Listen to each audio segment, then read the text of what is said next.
The letter arrived on a Tuesday morning in September 1943, tucked between bills and a postcard from Arthur Shillstone's mother. He was sitting in his cramped Manhattan studio apartment, surrounded by half-finished canvases and the smell of turpentine, when he slit open the plain envelope with his palette knife. "You are hereby ordered to report for military duty." Arthur's heart sank. At 23, he'd been expecting this moment, dreading it. He was an artist, not a soldier. His weapons were brushes and charcoal, not rifles. But America was at war, and every able-bodied man was needed. What Arthur didn't know, what he couldn't possibly know as he stared at that letter with paint-stained fingers, was that he was about to become part of the most unusual military unit in American history. A unit that would save thousands of lives, not with bullets, but with illusions.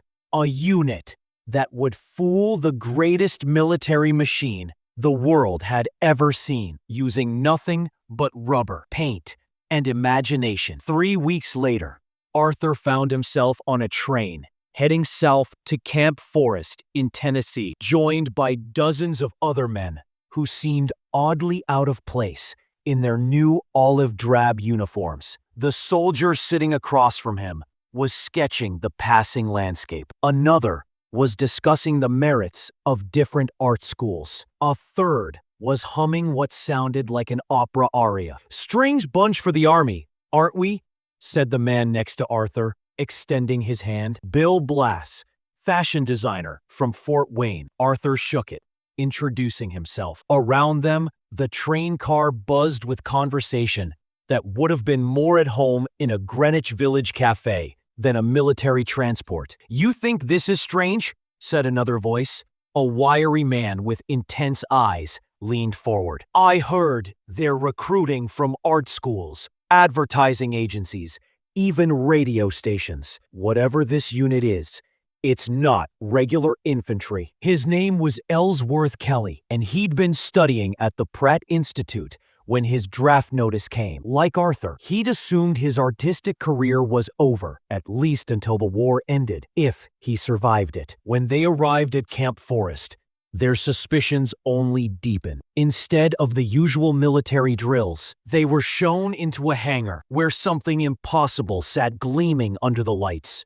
A Sherman tank, except it wasn't a tank at all. Colonel Hilton Howell Rayleigh stood before the assembled men, a slight smile playing at his lips as he watched their confusion. "Gentlemen," he said, his voice carrying authority despite his theatrical background, "what you're looking at is the future of warfare. That tank weighs 60 tons and is virtually indestructible. This one," he walked over and casually lifted one corner, "weighs 65 pounds and cost about $100 to make." The hangar erupted in murmurs. Arthur pushed forward to get a closer look. The tank was made of inflatable rubber, painted with meticulous detail. From even 20 feet away, it looked absolutely real. "Welcome to the 23rd Headquarters Special Troops," Rayleigh continued. "Your mission, should you choose to accept it, and let me be clear, you don't have a choice, is to become ghosts.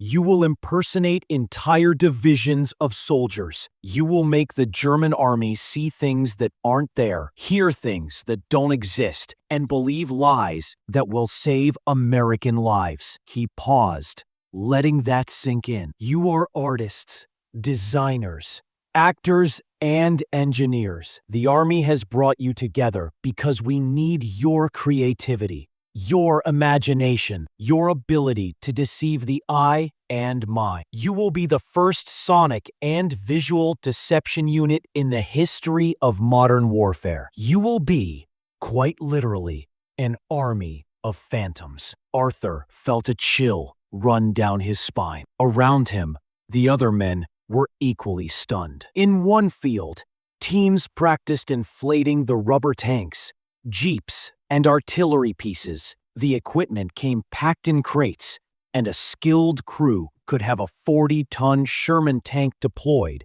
in 15 minutes. But it wasn't enough for it to just look right from a distance. Every detail mattered. Arthur found himself assigned to the camouflage unit, working alongside other artists to make the rubber dummies look authentic. They studied photographs of real equipment, noting how dust accumulated on treads, how paint chipped on gun barrels, how canvas sagged on supply trucks. Then, they reproduced these details with paint, adding false wear and weathering that would fool aerial reconnaissance. The Germans take hundreds of photographs every day, their instructor explained. Their photo analysts are trained to spot fakes. Your job is to make sure they can't. In another part of camp, the Sonic Deception Unit was creating something even stranger. Engineers had recorded the sounds of actual military operations,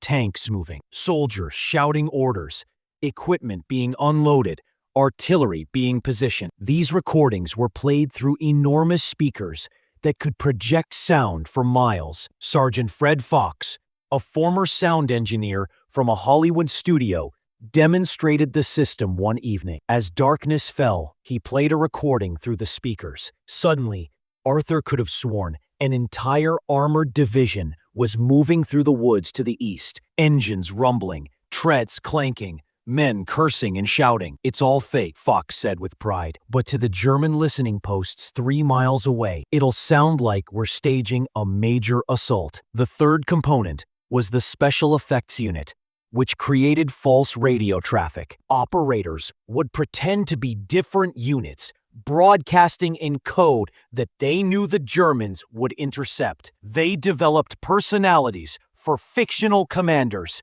creating weeks of mundane traffic before launching fake operations, building a narrative the enemy would believe. But perhaps the most unusual training involved the men themselves. When the Ghost Army deployed their deceptions, they had to visually represent entire divisions, thousands of men. 100 soldiers would wear the shoulder patches of a different unit each week. They'd frequent local bars and cafes, casually mentioning their fictional unit's designation, letting information leak that would reach German spies. "You're not just soldiers," Rayleigh told them. "You're actors, every one of you. And the stage is Europe. The audience is the German High Command. And if your performance isn't convincing, real soldiers, thousands of them, will die." The weight of that responsibility settled over the camp like a heavy fog. Arthur threw himself into his work, perfecting techniques for making rubber look like steel, for creating shadows that added depth and realism to flat surfaces. In the evenings, he'd sketch his fellow soldiers, trying to capture the strange mix of artists and warriors they'd become. One night, as he worked on a painting of an inflatable tank, casting a real shadow in the Tennessee moonlight, Bill Blass sat down beside him. "Do you think it'll actually work?" Bill asked. "I mean, fooling the Germans? These are the people who conquered most of Europe. They're not idiots." Arthur considered the question, his brush pausing mid-stroke. "Magic works because people want to believe," he said finally. "The Germans will expect to see Allied units. They'll expect us to concentrate forces before an attack. We're not creating something from nothing. We're just giving them what they expect to see in the wrong place." "A magic trick," Bill said softly. "The biggest magic trick in history," Arthur agreed. In May 1944, the 23rd Headquarters Special Troops boarded ships at Camp Shanks, New York, bound for England. The crossing took 2 weeks, and the Atlantic was rough. The sea, the color of gunmetal under threatening skies. Arthur spent much of the voyage on deck, despite the cold, sketching the other ships in their convoy and thinking about what lay ahead. Everyone knew something big was coming. The largest invasion force ever assembled was gathering in England, preparing to storm Hitler's Fortress Europe. The Ghost Army would play its part in that invasion, though exactly how, no one yet knew. They landed in England in early June, just as the real invasion, D-Day, was launching across the Channel. While real soldiers stormed the beaches of Normandy, the Ghost Army waited, training, preparing their equipment, and wondering when their moment would come. It came sooner than expected. In late June, they received their orders. The real U.S. 2nd Armored Division was being pulled from the line in Normandy to rest and refit. For 5 days, the Ghost Army would replace them, making the Germans believe that a full armored division, 15,000 men, and hundreds of tanks, was still holding that sector of the line. The crossing to France was tense. Arthur stood at the rail, watching the dark coast of Normandy emerge from the morning mist. Somewhere inland, real battles were raging. Men were dying, and his unit was about to walk into that chaos, armed with rubber balloons and sound recordings. They landed at Utah Beach, passing through the remains of German fortifications and the detritus of war. Destroyed vehicles, abandoned equipment, and fresh graves marked with simple crosses. The reality of combat hit Arthur hard. This wasn't training anymore. This was real. Part 4. The first performance. The Ghost Army set up shop in a field 5 miles from the front line, close enough to hear the thunder of artillery in the distance. As the real 2nd Armored Division quietly withdrew during the night, the Ghost Army moved in. Working in darkness,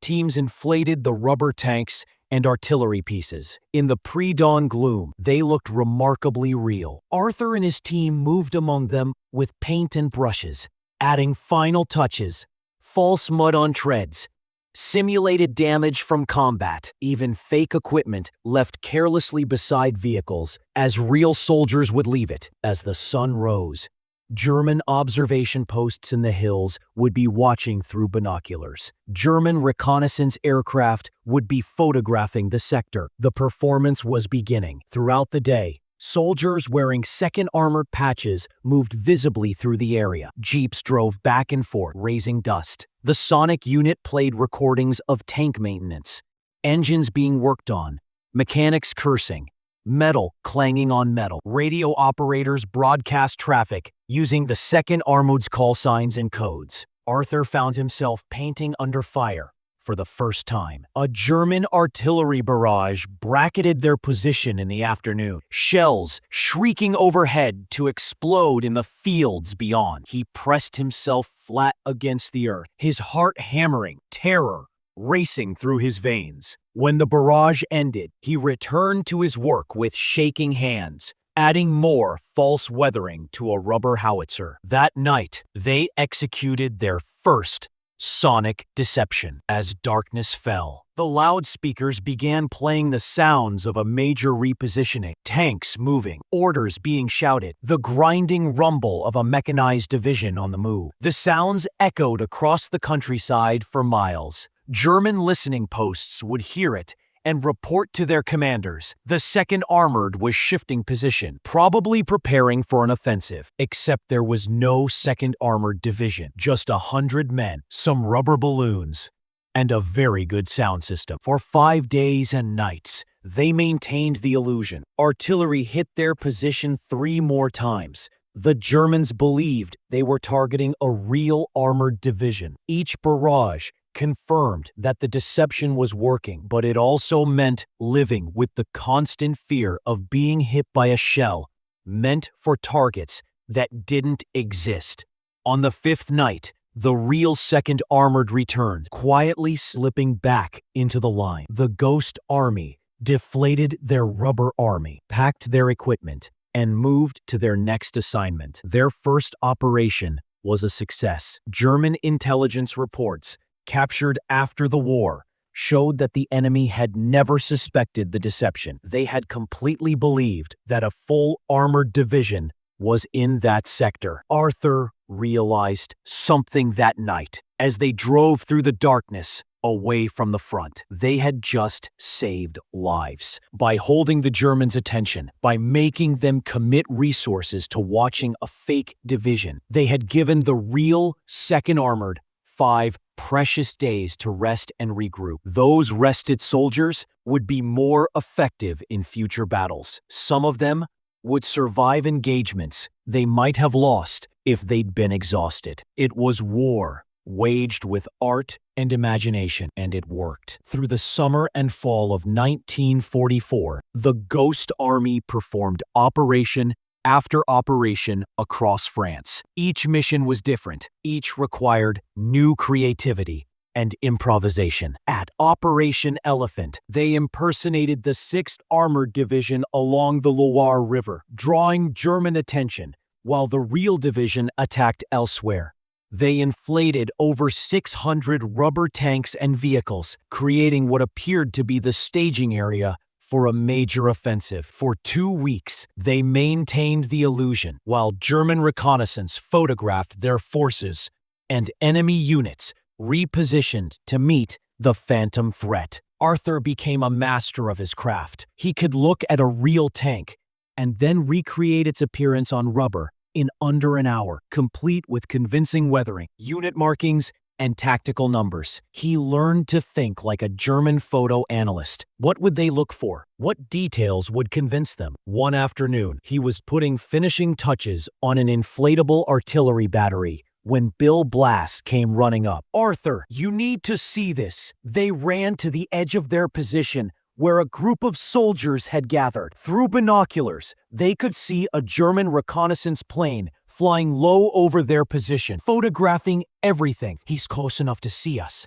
someone muttered nervously, but Arthur watched the plane and smiled. He's seeing what he expects to see, an Allied artillery position. "Look, he's not even circling for a second pass." He got what he came for. That night, they listened to intercepted German radio traffic. An excited German voice reported the discovery of a major Allied artillery concentration, giving the exact coordinates of the Ghost Army's rubber guns. "They bought it," Fred Fox said with satisfaction. "Hook, line, and sinker." But not every operation went smoothly. During Operation Bedemberg in September, they found themselves setting up their deception far too close to the actual front line. German patrols were active in the area, and there was a very real risk that enemy soldiers might stumble upon their rubber army and discover the deception. They worked in shifts, some inflating equipment, while others stood guard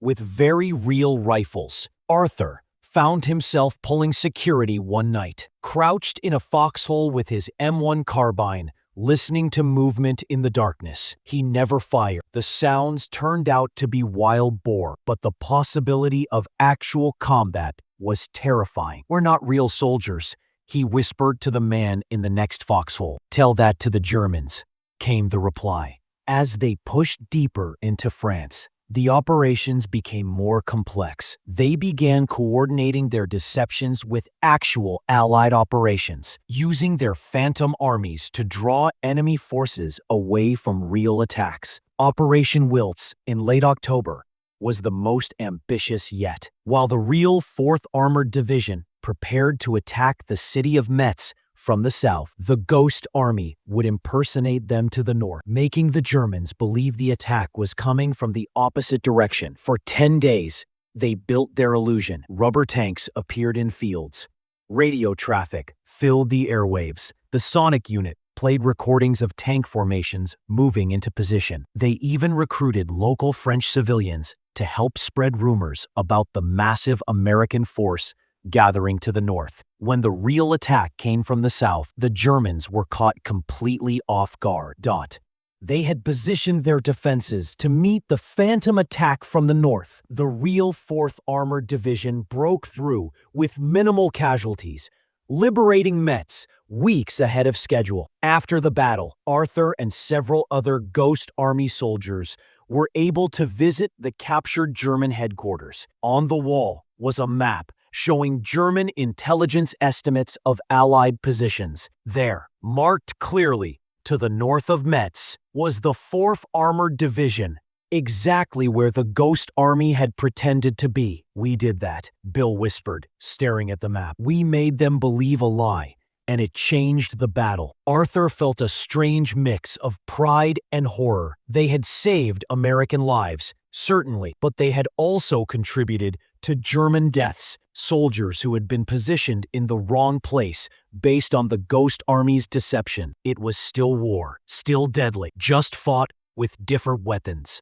As autumn turned to winter, the Allied advance slowed. The Ghost Army found themselves operating in increasingly difficult conditions. Rain turned fields into mud, cold crept into their bones, and the Germans, falling back toward their homeland, fought with increasing desperation. In December 1944, everything changed. The Germans launched a massive surprise offensive through the Ardennes forest, the Battle of the Bulge. Hitler had gambled everything on one last great attack, and initially it worked. German panzers broke through American lines, creating chaos and threatening to split the Allied armies. The Ghost Army was rushed north to help contain the disaster. They set up operations in Luxembourg, desperately trying to create phantom divisions that might make the Germans hesitate, might slow their advance by even a few hours. It was the coldest winter in decades. Arthur's fingers would go numb within minutes of starting to paint. The rubber equipment became stiff and difficult to inflate in the freezing temperatures. Men worked around the clock, exhausted and freezing, to maintain their deceptions. During one operation, they found themselves directly in the path of a German advance. A real panzer unit was heading toward their position, expecting to find open territory. Instead, they would find what appeared to be a full American division, though in reality, it was just rubber and sound. "We need to evacuate," someone said urgently. "If they get close enough to see what we really are, if we pull out, they'll know there's nothing here," Rayleigh countered. "They'll push through.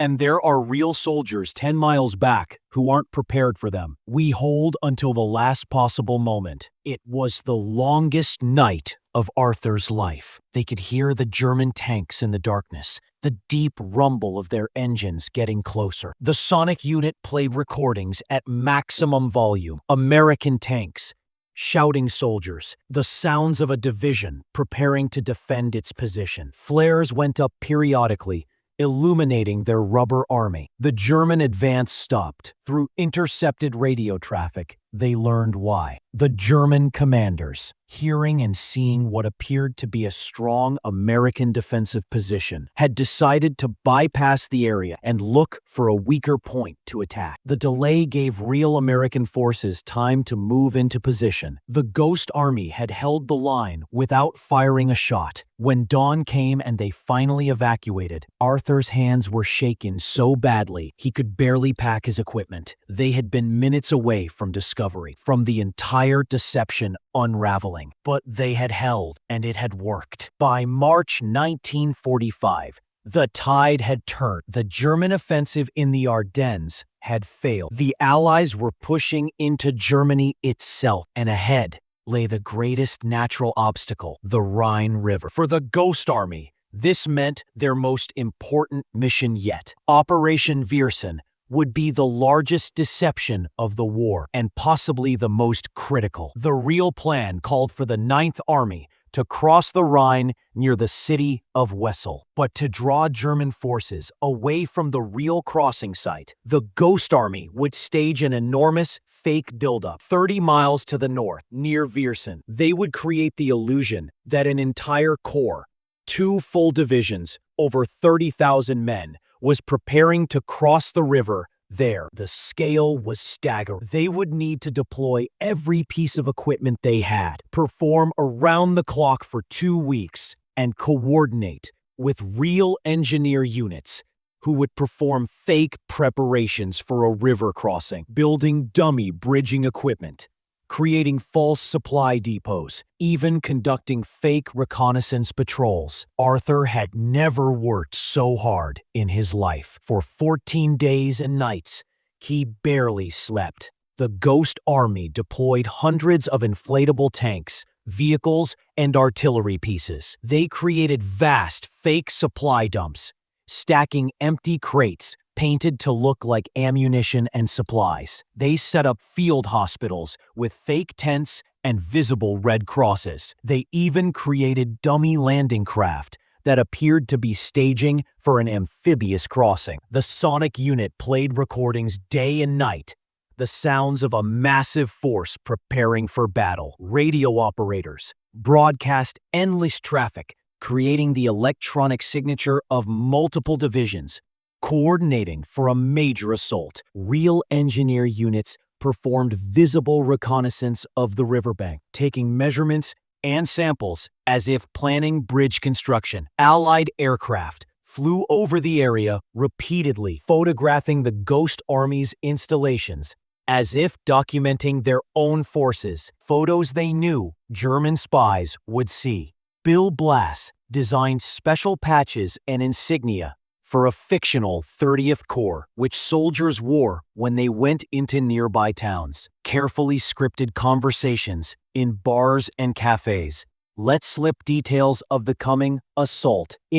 Reserves were committed. The entire German defensive strategy was rewritten based on a lie created by artists and rubber balloons. On March 23, 1945, the real assault began at Wessel. The Ninth Army crossed the Rhine with minimal resistance. The Germans, expecting the main attack at Viersen, were caught out of position. Thousands of Allied soldiers crossed the river safely, breaking into Germany's heartland. The Ghost Army had achieved its greatest triumph. Military analysts estimated that their deception had reduced casualties in the Rhine crossing by at least 30%, potentially saving thousands of lives. Standing on a hill overlooking the Rhine, watching real Allied forces streaming across the river in the distance, Arthur finally understood the full magnitude of what they had accomplished. They had waged a war of imagination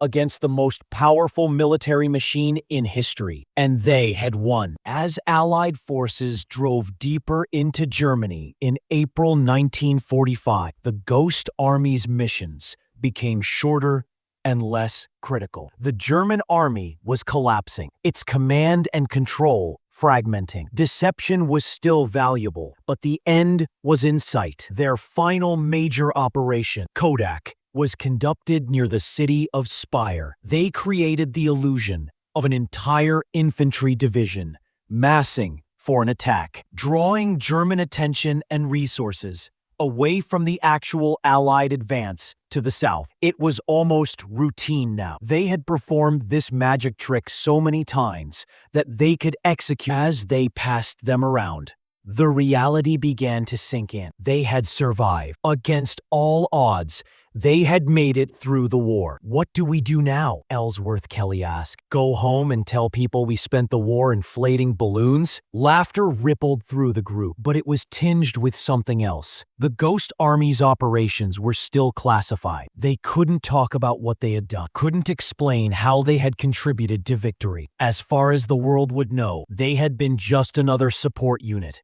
Nothing special. We know, Arthur said quietly. We know what we did. We saved lives. Thousands of them. Colonel Rayleigh stood and raised his wine bottle. To the greatest show on earth, he said. To the artists who became soldiers, and the soldiers who remained artists. To the men who proved that imagination and creativity can be as powerful as any weapon. To the Ghost Army. They raised their bottles and cheered. A strange band of artists and dreamers who had helped win a war. The Ghost Army returned to the United States in July 1945, and its members scattered to the winds. They were forbidden to discuss their service, and most didn't.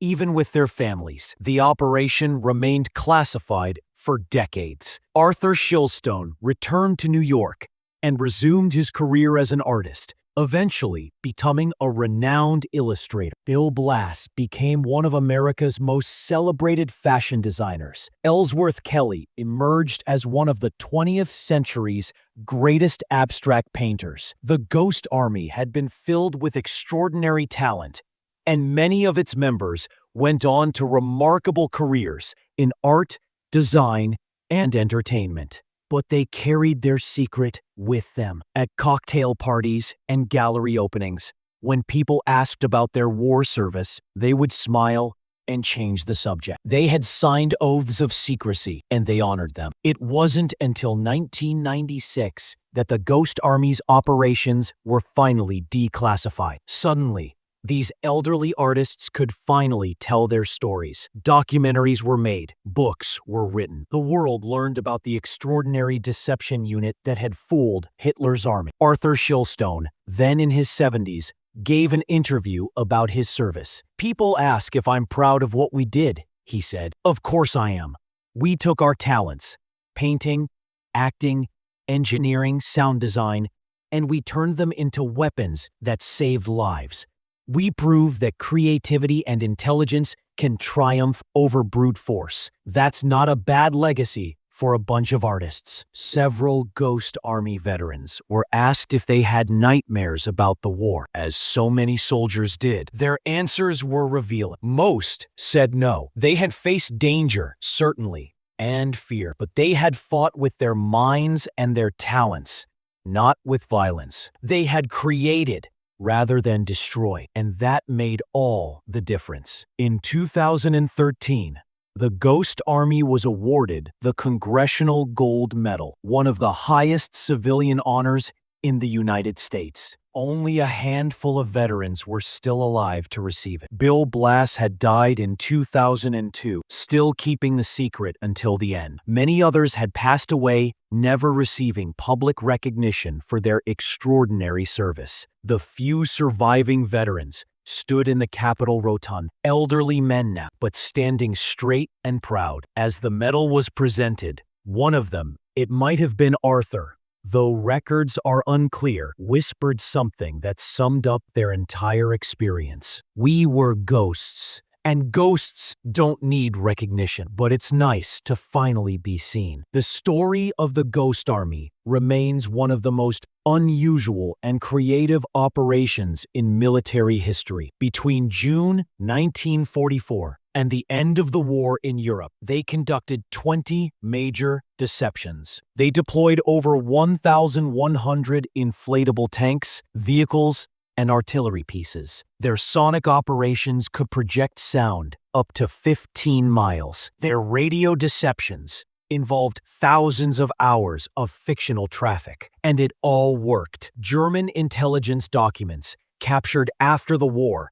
showed that the enemy never suspected these units were fake. The Ghost Army had achieved perfect deception, the magician's ultimate trick, making an entire army believe something that wasn't real. They were artists who became warriors, proving that the pen, or in their case, the paintbrush, truly was mightier than the sword. They saved thousands of lives through creativity, imagination, and an understanding of human perception. They were the Ghost Army, and their legacy reminds us that the most powerful weapon in any conflict might just be the human mind. In fields across France, Luxembourg, and Germany, there are no monuments to the Ghost Army. How could there be? They were ghosts, after all, but their invisible handiwork changed history.